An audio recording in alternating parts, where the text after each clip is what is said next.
好啦，好快咁同大家話溫書啦。咁呢個課題好重要嘅，就一戰咯。記住一戰呢，我哋最重要背嘅就係4個原因，而其中一個最重要嘅呢，就係極端民族主義。咁極端民族主義小心啊，佢同民族主義係唔同嘅。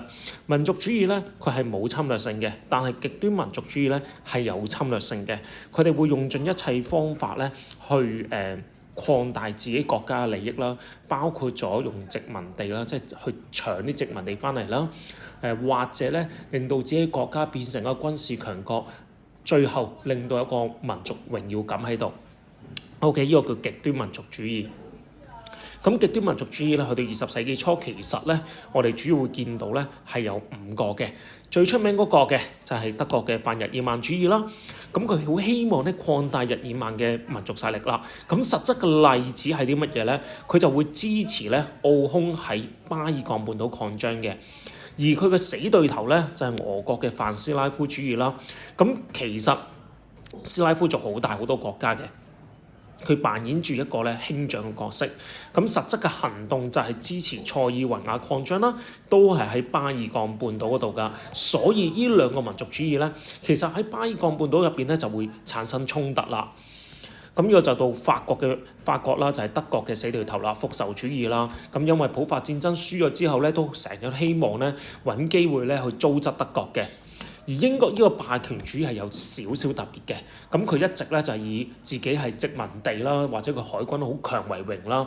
咁佢盡量做嘅就係咩咧？就係維係自身嘅利益不受挑戰，好似一個皇帝咁啊！邊個挑佢機咧就邊個死啦。所以德國挑佢機咧，咁啊英國就唔中意佢啦。咁呢個咧。塞爾維亞就係俄羅斯嘅馬仔啦。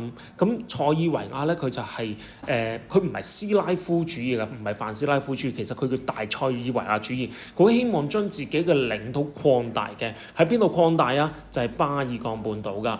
咁佢死對頭咧就係奧匈啦。好啦，咁我哋知道呢樣嘢之後咧，我哋就要問啦：呢個極端民族主義點樣導致一次世界大戰呢？就係重要性嘅部分啦。其中一樣最重要嘅就係咩呢？就係頭先講咗嘅泛日耳曼主義同泛斯拉夫主義咧嗰種對抗啊。最主要係巴爾幹半島嗰度咧產生唔同嘅衝突啦。比較重要嘅就係1908年嘅波斯尼亞危機。雖然咧最後啊塞爾維亞係讓步嘅，但係都令到咧無論德國對俄國啦，或者係塞爾維亞對奧匈咧個關係惡劣咗，令到再有一次嘅衝突嘅時候咧，就變成一場咧無可避免嘅戰爭啦。好啦，頭先講就無可避免戰爭咧，就係呢個塞拉耶佛事件或者我哋塞拉耶佛危機啦。當中最重要一樣嘢，點解會導致場戰爭咧？就係德國咧俾呢個奧匈嘅空白支票，即係無限量支持。當德國俾呢個空白支票奧匈嘅時候，俄國都係全國總動員咧去幫呢個塞爾維亞嘅，所以令到呢個場戰爭咧就一觸即發啦。好啦，咁關其他國家咩事咧？咁呢一個嘅法國嘅復仇主義亦都係因為呢個嘅俄國同德國開戰嘅時候咧，法國就表明立場咧係會支持俄國嘅，所以點解德國會走去打法國嘅其中原因就喺呢度啦。咁去到英國啦，英國嘅關係又係啲乜嘢咧？英國佢唔係淨係維係自己嘅自身利益嘅啫咩？睇落去係嘅，但係頭先講咗，德國走去挑英國機，所以英國都想借住咧呢一個德國去打比利時嘅時候咧，去參戰去對抗德國嘅。咁跟住巴爾幹嘅民族主義咧，其實最重要就係入邊就立亂啦，最後導致咗其實奧匈同埋塞爾維亞咧係好多好多嘅衝突嘅。咁成個嘅極端民族主義咧，背後嘅局限係啲乜嘢咧？咁我哋首先講性質問題啦。其實民族主義咧本身係冇嘅侵略性㗎，咁係主要因為其他因素咧導致咗佢變質變成極端民族主義嘅啫。咁當然你睇翻條題目啦，同學，如果條題目係問民族主義嘅話，咁我哋就要講呢樣嘢啦。佢係局限令到其實民族主義係唔會令到戰爭爆發㗎，所以佢唔係一個主因嚟。但係如果條題目問嘅係極端民族主義嘅時候咧，呢個 point 就唔用得㗎啦。OK， 好啦，咁另一樣嘢就係咁極端民族主義佢嘅局限性係啲乜嘢咧？其實當時候啲援助政策唔係以民族為優先嘅，往往係以自己國家嘅利益為優先嘅。譬如呢一個嘅德國去支持呢個奧匈，原因係因為乜嘢呢？原因係因為當時候奧匈係唯一德國嘅忠誠嘅盟友，意大利已經唔係佢嘅盟友啦，所以德國去幫奧匈，因為唔幫奧匈嘅話呢，咁佢連唯一嘅盟友都會冇埋。OK， 咁而法國同英國去支持俄國去打呢一個嘅德國，咁就完全同民族冇關啦，係咪啊？好明顯同國家嘅利益相關嘅，呢個就係第一個 point。好啦，第二個 point 就係同盟制度啦。咁同盟制度咧個定義就係咧，佢一個軍事嘅性質啦，其實主要係防衛同埋捍衛自己利益為主嘅。咁佢嘅性質其實有三重嘅。OK， 佢係軍事性啦、防守性同埋秘密性嘅。頭兩點咧就唔需要多講啦。秘密性就係其實佢啲聯盟內容咧，其實唔係一個公開嘅聯盟嚟嘅，大家暗碼地講嘅啫，都係。本身咧，佢個目的咧，成個嘅同盟制度係因為希望防止戰爭嘅。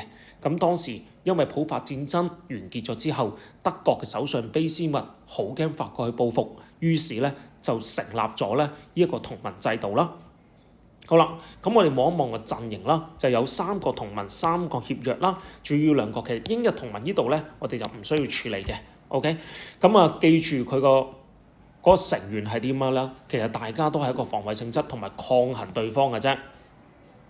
好啦，咁佢點導致咗整個嘅戰爭出現呢？咁包括咗德奧個同盟入邊見到就係因為呢個同盟制度咧，德國就被空白支票咧奧匈啦，令一場戰爭咧就擴大啦，甚至3個協約我哋會講就係乜嘢咧？當時英國同埋法國介入咗呢個俄國嘅戰爭入邊嘅時候，日本咧都參戰，令到一個嘅叫做歐洲嘅戰爭咧變成一個嘅全球戰爭啦，由歐洲轉入到亞洲都有打嘅。不過呢個 point 咧，咁就同學就要睇清楚呢條題目係點樣問啦，未必一定要寫嘅。咁我哋就會問一樣嘢，咁個局限係啲乜嘢咧？咁同盟制度係咪一定會導致咗呢個一次世界大戰嘅咧？並不是㗎。原因第一，因為佢係一個防守性質嚟嘅，防守性質，佢唔係一個攻擊性質嘅。第二樣嘢，其實佢主要係一個威嚇作用嚟嘅。譬如摩洛哥危機入邊，英國去幫法國手，最後咧就震懾咗德國咧，令到德國唔敢開戰嘅。仲有其實係會約束咗盟友嘅行動嘅，譬如波斯尼亞危機咁樣，即係俄國會約束呢個塞爾維亞唔好打仗嘅。仲有另一樣嘢，其實佢有個有限性喺度。譬如意大利其實係冇遵守到整個嘅同盟啦，佢最後係會轉頭陣營去到協約國嗰度嘅。仲有就係其實透過同盟制度咧，係令到咧嗰個嘅殖民地爭端係減少咗㗎。譬如啱啱我講到嘅摩洛哥危機啦，係咪啊？仲有就係因為嘅結盟嘅關係，係令到成個歐洲咧出現咗一個勢力均衡嘅狀態。由於勢力係出現均衡嘅時候咧，係減少咗戰爭爆發嘅可能性㗎。好啦，到第3個就係軍備競賽啦。咁軍備競賽顧名思義就係覺得其他國家係一個敵人啦，跟住增加自己嘅軍隊嘅數量同埋質量啦。咁有啲乜嘢範疇咧？其實當時主要嚟講就係海軍同埋陸軍啦。陸軍我哋見到咧，呢一個每個國家嗰個嘅軍隊嘅人數咧都係擴大咗㗎，不斷擴大㗎。而海軍最出名嘅就係無畏艦嗰個嘅競賽啦。譬如咧，呢一個英國以2-1嘅政策咧去回應德國嗰個嘅整無畏艦呢個政策㗎。好啦。仲有係作戰計劃啦，其實唔同國家都有唔同嘅作戰計劃，就以防我一打仗嘅時候，我可以做啲乜嘢呢？德國有斯利芬計劃，法國有17號計劃，俄國有19號計劃。咁啊，斯利芬計劃就好重要啦，因為咧佢講嘅就係同時間打法國同埋打俄國。咁17號計劃就係話點樣去打德國，法國點樣打德國，最後奪回失地啦。而俄國嘅19號計劃其實同法國夾份咧一齊去打呢個德國嘅。咁佢嘅重要性點導致咗呢一個嘅一次世界大戰爆發呢？因為呢個陸軍嘅競賽同埋作戰計劃係令到大家打仗嘅信心係增加咗㗎。譬如俄國嘅全面總動員啦，因為佢嘅陸軍人數夠多啊嘛，佢自然敢於開戰啦。而德國去回應呢個俄國嘅時候，用斯利芬計劃，因為佢一開始假設咗究竟會去點樣打仗㗎啦，所以當佢打嘅時候就會打得好順手啦。喺海軍競賽入邊，我哋會見到一樣嘢咧，就係佢呢一個嘅英國同埋德國之間嘅海軍競賽，令到兩者之間嘅關係變得惡化，最後收拾唔到啊。OK， 譬如呢一個嘅，因為德國嘅威脅咧而加強嗰個防備啦，甚至後來咧呢個比利時問題嘅時候咧，亦英國係直接參戰，都唔再同德國開任何嘅會啦。仲有另外嘅局限係啲乜東東咧？就係由於呢個軍備競賽嘅關係，其實令到每一個國家嘅勢力其實差唔多㗎。由於個軍力相若嘅時候咧，其實大家係唔敢亂咁開戰嘅。而另外一樣嘢就我哋會見到個局限性就係咩咧？其實成個軍備競賽去到後期咧，已經慢慢咧係冇咁緊張㗎啦。包括咗我哋希望推動咧海牙會議去裁軍啦，甚至當時英國國王曾經亦都去訪問過德國，希望喺外交上面緩和呢一個嘅競賽帶嚟嘅緊張嘅關係嘅。而軍備競賽其實從個性質嚟講，喂，我增加軍備唔等於我一定要打㗎嘛，我多啲武器同我一定要打仗係冇一個直接嘅邏輯關係㗎。好啦，到第四啦，就係殖民地爭奪啦。咁殖民地爭奪嘅定義就好簡單嘅，因為呢個殖民地而引發嘅衝突啦。主要個地區咧都係啲非洲地區㗎，唔係喺歐洲嗰度㗎。咁我哋可以見到咧，佢透過呢個殖民地爭奪咧，其實都希望咧國與國之間嗰個嘅勢力係差唔多啦。好啦，咁我哋就要問啦，咁呢個殖民地爭奪點導致咗成個嘅一次世界大戰呢？咁殖民地爭奪就加劇咗咧國與國之間嘅衝突啦，尤其是譬如德國啦，佢有一個世界嘅政策喺度，咁佢要拎多啲殖民地，拎多啲殖民地嘅時候，自然要整多啲海軍，因為整多啲海軍自然挑戰咗英國嘅海權啦，咁令到英國同德國之間關係變得惡劣。有啲重要嘅例子啦，譬如摩洛哥危機咁，分咗05同埋11年兩次嘅。但係重點咧，我哋都會見到一樣嘢啊。咁其實咧，呢兩次嘅摩洛哥危機最後咧都係得到緩和㗎，包括咗開咗阿爾喀西拉斯會議啦，去調解啦。而法國喺第二次嘅摩洛哥危機入邊咧，都拎到個保護權喺度㗎。咁另一樣嘢就係咧，呢個殖民地爭奪係令到個民族主義情緒係變得高漲嘅，包括咗咧呢一個德國同俄國嘅殖民失敗啦。啱啱講咗摩洛哥危機啊嘛，係咪啊？咁摩洛哥危機入邊，雖然我哋一方面好似睇到，可以調解到喎，但係兩次嘅失敗令到呢一個嘅德國，令到呢個德國咧係十分之憤怒。當時啲德國人咧係十分之民情洶湧，好想開戰嘅。咁而塞拉耶佛事件，我哋會見到，因為呢個嘅大家喺度爭地嘅時候，奧匈咧對住塞爾維亞有個好強硬嘅態度啊！呢個最後嘅通牒其實個內容係十分之苛刻嘅，最後就導致一次世界大戰啦。咁呢度就係一紮嘅例子啦。咁英國去邊一度拎殖民地啦？咁我哋知道最重要就係喺其中一樣喺非洲啦。咁德國嘅就摩洛哥啦，想拎但係輸咗啦。而法國喺呢一個嘅北非就係摩洛哥啦，都講咗。咁意大利嘅就係仲有包括突尼西亞事件啦咁樣。好，咁有咩局限呢？咁其實殖民地爭奪係咪又係會直接導致咗一次世界大戰呢？咁我哋可以睇到並不是㗎，因為咧其實佢個殖民地嘅爭奪咧，或者佢個衝突咧，其實不斷緩和嘅。大家有唔同嘅協定，譬如1900嘅法國、意大利嘅協定咧，去重新劃分咗北非嘅勢力範圍啦。04年嘅英國法國協約咧，就解決咗佢哋兩國之間嘅殖民地嘅爭端啦。摩洛哥危機就係啱啱講咗啦，有個叫阿爾喀西拉斯會議咧，解決咗摩洛哥嘅問題㗎。咁最重要一樣亦都係嘅。咁其實爭殖民地點解唔會導致一次世界大戰呢？因為我爭殖民地都係本身想賺錢啦，同埋市場㗎嘛。但係如果呢一個嘅戰爭爆發嘅話咧，其實佢個經濟嘅損耗咧係遠大於我拎到個殖民地㗎。好，我哋再睇一睇咧，咁喺一戰前嘅努力係做過啲乜嘢咧？其實我哋見到都有5大點㗎，某程度係對應翻咧我哋啱啱講嘅4大點㗎，包括咗殖民地嘅諒解啦， 1900、1904、1907，即係04、00年我哋啱啱講過法國、意大利個諒解啦。04年英國、法國嘅非洲嗰個諒解啦。咁呢個有效係解決咗咧呢一個嘅佢哋殖民地嘅直接戰爭嘅，但係解決唔到咧佢哋嘅矛盾嘅，即係戰爭解決咗，矛盾仍然存在咧，仍然存在嘅。最重要嘅就係德國同埋呢個法國嘅矛盾係冇解決到嘅。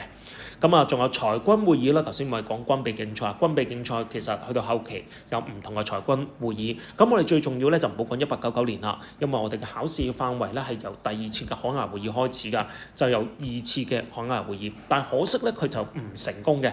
咁最後軍備競賽係要會繼續嘅。嗱，記住一樣嘢，我哋重點呢度要講就係咩咧？其實喺一戰前咧，其實各國都有嘗試過用唔同嘅努力咧，去阻止嗰場戰爭嘅爆發嘅。雖然佢哋做嘅未必成功，但係其實佢哋係有心去阻止戰爭爆發。咁仲有同盟制度，其實都係一個咧阻止戰爭嘅喎。原因因為咧呢個同盟制度令到佢個勢力均衡啊嘛，令佢哋不敢於隨便開戰，因為一開戰嘅話就會點樣啊？就會拉埋其他國家落水啦。但係最後呢個嘅同盟制度係失敗嘅，塞里亞夫事件反而就導致咗嗰個戰爭咧由地區性戰爭變咗一場國際戰爭啦。咁有啲唔同嘅和平會議啦，頭先啱啱講咗啦，係咪啊？有冇處理摩洛哥嘅會議啦，有處理巴爾幹戰爭嘅會議啦，但係最後都失敗嘅，因為原因就係利益不均呢個問題。兩次嘅摩洛哥危機入邊，德國都係輸家，法國都係贏家。雖然德國都拎到某一啲嘅利益存在，但係喺佢嘅眼中就係咩咧？我拎唔到最大嗰塊餅，所以我就嬲啦，我就有民族情緒啦。好啦，咁啊，亦都講咗一樣嘢啦，就係嗰個嘅軍備競賽帶嚟嗰個勢力均衡啦。咁大家都整多啲軍隊，理論上咧個軍隊嘅數目差唔多，係可以令阻止到個戰爭爆發嘅。但係最後失敗㗎，原因係因為咧始終一樣嘢就係當個民族情緒到嘅時候咧佢哋又擁有咁多武器，就會好容易敢於開戰㗎啦。OK， 記敢於開戰㗎啦。咁呢個咧就係一次世界大戰爆發嘅原因同埋佢哋嘅局限啦。咁到時就要睇一睇咧條題目問你係要比較啊，定係問佢有冇做過維和嘅努力啊？維和努力最後係成功定係失敗咧？咁喺條片都講完㗎啦。